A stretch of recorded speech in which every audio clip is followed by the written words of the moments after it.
এখন অনেকেই শরীর সচেতন, তাই আমি আজকে চিকেন স্যালাড বানাচ্ছি, সেটাই তোমাদের সঙ্গে শেয়ার করছি। বোনলেস চিকেন অল্প করে নিয়ে নিয়েছি, তাতে নুন, লেবুর রস, গোলমরিচ আর আদা রসুনের পেস্ট দিয়ে মাখিয়ে 10 মিনিট রেখে দেবো। রেখে দিয়েছি। এবারে আমি কড়া বসিয়ে দিয়েছি, বসিয়ে গরম হয়ে যেতে এতে অল্প পরিমাণে বাটার দিয়ে দিয়েছি। বাটারটা গলে যেতে তাতে মাখিয়ে রাখা যে চিকেনটা রেখেছিলাম সেটা একটু সটে করে নেবো অল্প করে। এবার এখানে কুচিয়ে রেখেছি লেটুস পাতা, লাল, হলুদ, সবুজ ক্যাপসিকাম, ব্রোকলি, সুইটকর্ন, বেবিকর্ন, শসা, গাজর, টমেটম সব একসঙ্গে কুচিয়ে রেখেছি। আর এখানে সটে করা চিকেনটা, পুদিনা পাতা, ধনে পাতা আর লেবু।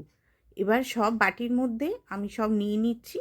নিয়ে ব্রোকলিটা, বেবিকর্ন, সুইটকর্ন সব অল্প জল দিয়ে আমি ভাপিয়ে নিয়েছিলাম। সব একসঙ্গে দিয়ে, আর তোমরা এতে অল্প করে কুচি পেঁয়াজ দিতে পারো, আমি সেটা দিইনি, তোমরা দিলে দিতে পারো। আর পরিমাণ মতো নুন, গোলমরিচ, গোলমরিচের গুঁড়ো, কাসুন্দি। এবার ফেটিয়ে রাখা টক দই, নুন দিয়ে ফেটিয়ে রেখেছিলাম সেই টক দইটা, অরিগ্যানো, মিওনিজ। এবারে চাট মশলা, অরিগ্যানো দিলাম, চিলি ফ্লেক্স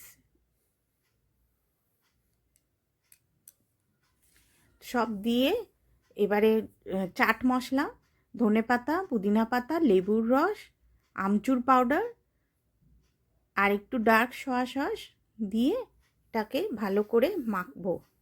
এই রেসিপিটা একবার হলেও ট্রাই করো, শীতের মধ্যে দারুণ লাগবে। তো কেমন লাগলো তোমাদের এই চিকেন স্যালাড কমেন্টে জানিও। নেক্সট ভালো রেসিপির সঙ্গে আবারও হাজির হব। তো টাটা, বাই বাই।